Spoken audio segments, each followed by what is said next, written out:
If you see your LG dishwasher that has an air coat, this air is the problem with the vario motor, and the vario motor has an issue, and let's repair this air coat.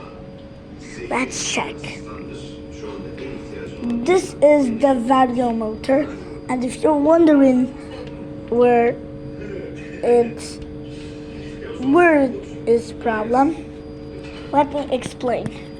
The problem will be very common, and this code is very common, and it's the usually of the drain hose that's not working properly. If you see an air coat, you have a damage in vario motor. Plug and unplug a new vario motor.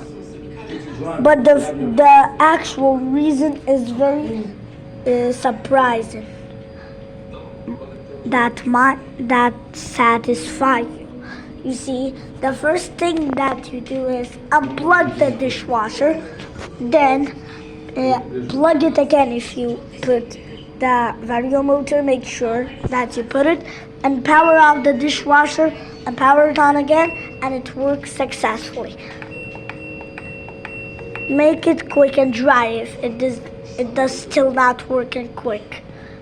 Thanks for watching.